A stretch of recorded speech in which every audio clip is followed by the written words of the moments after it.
Shalom saudara dalam Tuhan. Saudara, Uniriva mencoba memutarbalikkan fakta kebenaran Alkitab. Dan awalnya dia seperti orang pintar, orang hebat dalam Tuhan.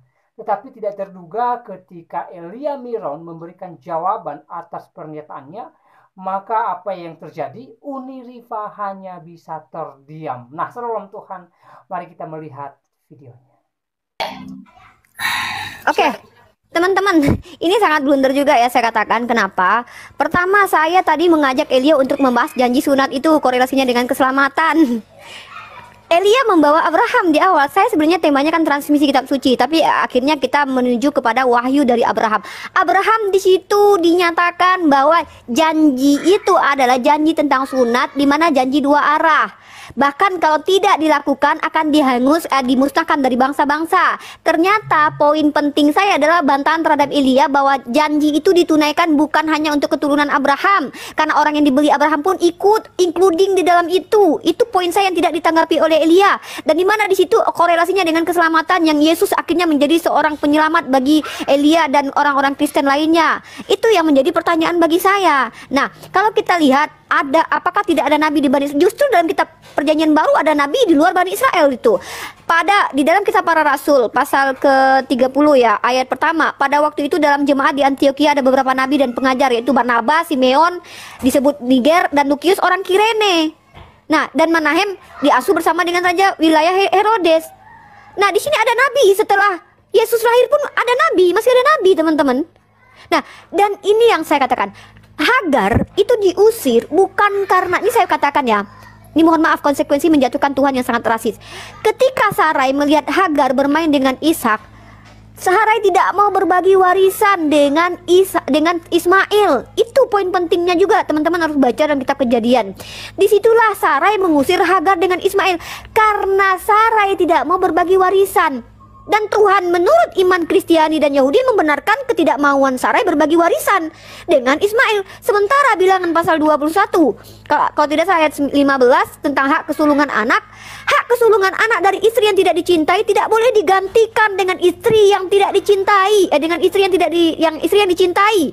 Walaupun Ismail itu anak yang dari istri yang tidak dicintai, harusnya menurut Ulangan atau bilangan 21 ayat 15 yang diatur oleh kitab Torah, tidak boleh digantikan dengan hak kesulungan ke Ishak. Tapi tiba-tiba coba lihat teman-teman, begitulah dalam iman Kristen dan Yahudi menukarnya bahwa yang mendapatkan hak kemudian adalah Ishak.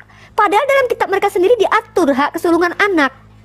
Jadi intinya di sini adalah, kalau saya melihat, saya tidak menafikan Yahudi tidak menyukai Ismail, Kristen tidak menyukai Ismail, karena kitab Yahudi ini adalah kitab yang ditulis oleh orang-orang Yahudi. Jadi kalau ada isinya yang lebih menguntungkan kepada mereka, itu hal wajar. Anehnya teman-teman Kristen mengatakan bahwa keselamatan datang dari Bani Israel, tetapi justru Yesus sendiri bukan Israel secara nasab.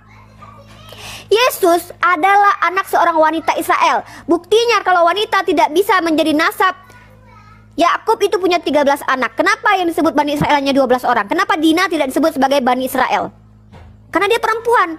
Tapi Yesus yang konon katanya mewarisi janji dari Tuhannya Elia, justru lahir tanpa bapak yang Yahudi.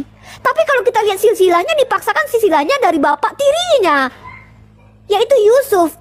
Jadi doktrin Elia yang mengatakan bahwa keselamatan itu dari Bani Israel dan menyematkan Israel itu kepada Yesus, itu blunder sendiri dalam silsilahnya kitab Elia. Coba perhatikan, apa kaitannya Yesus dengan Israel?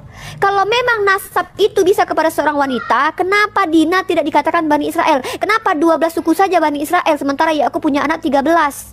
Ya, itu juga pertanyaan saya. Nah, kita kembali ke tema transmisi kitab suci. Sebenarnya sudah jauh sangat melenceng dari transmisi kitab suci, bahkan tidak menyentuh bagaimana ring satu kita, Yesus ke Elia, Nabi Muhammad ke saya, mentransfer kitab suci itu tidak tersentuh. Justru kita lebih membahas perjanjian Tuhan dengan Abraham yang bahkan tidak diikuti oleh orang Kristen karena memang mereka tidak mendapatkan hak untuk mengikuti menurut Elia.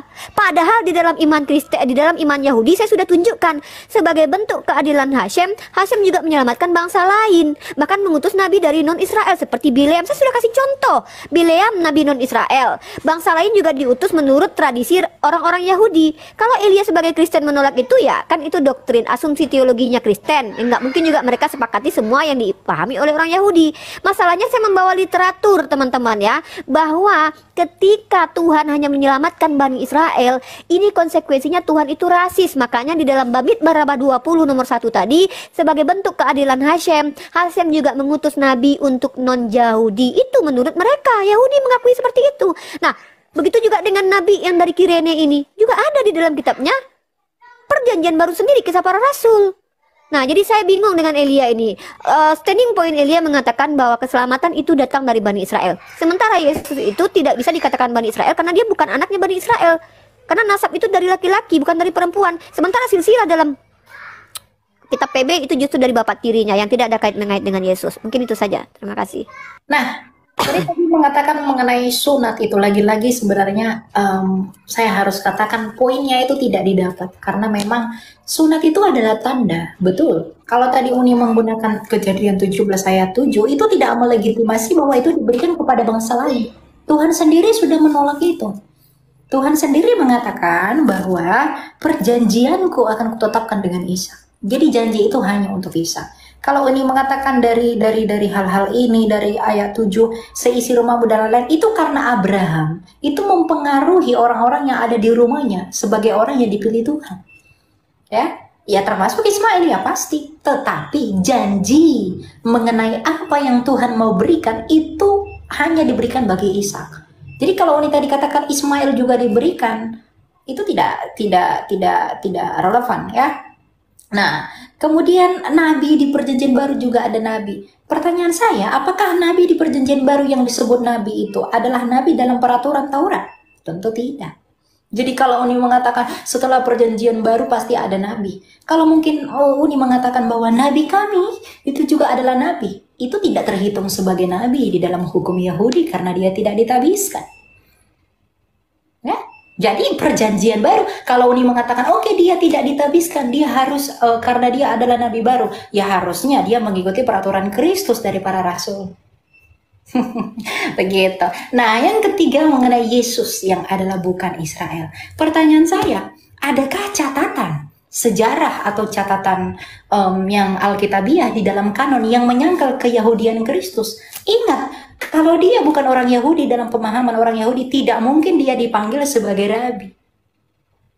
Mungkinkah orang Yahudi menjadikan yang bukan Yahudi menjadi rabi?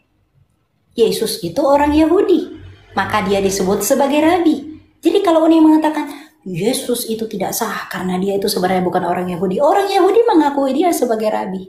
Bahkan dia mengajar di bait Allah, dia masuk ke sinagoga. Anda ingat ketika peristiwa Antiochus Epiphanes di dalam Deuterokanonika di kitab Makabe, orang-orang dalam tanda petik orang-orang non-Israel itu menjara dan menajiskan bait suci yang dilarang oleh orang Israel. Kalau Yesus bukan orang Israel atau bukan bagian dari keyahudian, mungkinkah dia mengajar di bait suci? Mungkinkah dia mengajar di Beit Hamikdas? Mungkinkah dia mengajar di sinagoga? Jadi saya pikir Uni terlalu terburu-buru menyimpulkan argumentasi mengatakan Yesus bukan orang Yahudi. Terlalu banyak data dan fakta yang Alkitabiah maupun yang sejarah untuk mengkonfirmasi bahwa Yesus adalah orang Israel.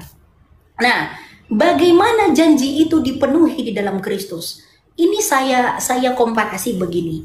Kalau Uni mau membenarkan bahwa di pandangan iman kami itulah yang menyempurnakan, yang menyelesaikan janji itu. Ada beberapa hal yang perlu Uni bayangkan. Kalau memang Uni, keyakinan Anda itu adalah menggenapi janji itu, apakah sunat yang Anda lakukan menurut sunat yang dilakukan Abraham? Sunat yang dilakukan Abraham usia berapa? 8 hari. Anda disunatkan usia berapa? 20 tahun, 15 tahun, 40 tahun. Itu sama sekali tidak mengelaborasi janji Abraham. Kalau Anda mengklaim bahwa Anda dari Abraham, sama sekali tidak. Tidak ada poin yang dapat Anda dapatkan dari sini. Yang pertama, Anda bukan dari keturunan Ishak. Yang kedua, Anda bukan dari Israel. Yang ketiga, Anda bukan dari keyahudian. Yang keempat, Anda sekalipun bersunat, itu hanyalah sunat yang Uni maksud di luar bangsa-bangsa lain. Bukan sunat bangsa Israel yang kepadanya janji diberikan. Sunat Israel di dalam Taurat, di dalam Miswot nomor 17, usia 8 hari. Kenapa Anda disunatkan tidak usia 8 hari kalau memang janji itu Anda yang mewarisinya? Oleh karena itu, tidak satu pun yang Anda dapatkan kalau Anda mengklaim bahwa kami adalah penerus dari Abraham, semuanya gagal. Dalam pengertian, apa yang diajarkan Taurat, apa yang diwarisi oleh Allah, itu sama sekali tidak dielaborasi oleh yang datang setelah Yesus Kristus. Ya, jadi janji itu hanya boleh digenapi oleh Kristus. Kenapa? Karena hanya Kristus yang menyelesaikan semua hukum itu di dalam kesempurnaannya, di dalam takluknya dia kepada hukum Taurat. Galatia 4 ayat 4. Yesuslah yang disunat usia 8 hari karena dia keturunan Abraham. Kalau dia bukan keturunan Abraham, tidak mungkin dia disunat. Uni pergi ke sana orang Padang, ke Israel. Uni nggak mungkin disunat. Gitu ya, jadi coba direfleksikan. Baik, salam Tuhan untuk videonya, dan kita sudah mendengarkan percakapan dari Uniriva dengan Elia Miron, dan kita melihat di percakapan tadi bagaimana Uniriva mencoba memutarbalikkan fakta sejarah Alkitab, dan awalnya dia sepertinya merasa pintar saudara Tuhan, tetapi pada akhirnya ketika Elia Miron memberikan jawaban atas pernyataan daripada Uniriva, maka kita boleh melihat Uniriva pun hanya bisa terdiam saudara Tuhan ketika Elia Miron meluruskan pernyataan daripada Uniriva. Dan saudara Tuhan, kita bersyukur di mana Tuhan memakai Elia Miron meluruskan pernyataan yang salah dari Uniriva. Nah saudara Tuhan, selebihnya silakan tuliskan tanggapan saudara di kolom komentar dan berikan tanggapan yang baik, yang positif, terutama tanggapan atau komentar yang memuliakan Tuhan. Dan kiranya video tadi atau penjelasan di video tadi memberkati kita, menambah wawasan kita, menambah pemahaman kita tentang Alkitab, dan membuat kita semakin teguh di dalam Tuhan Yesus. Tuhan Yesus memberkati kita semua.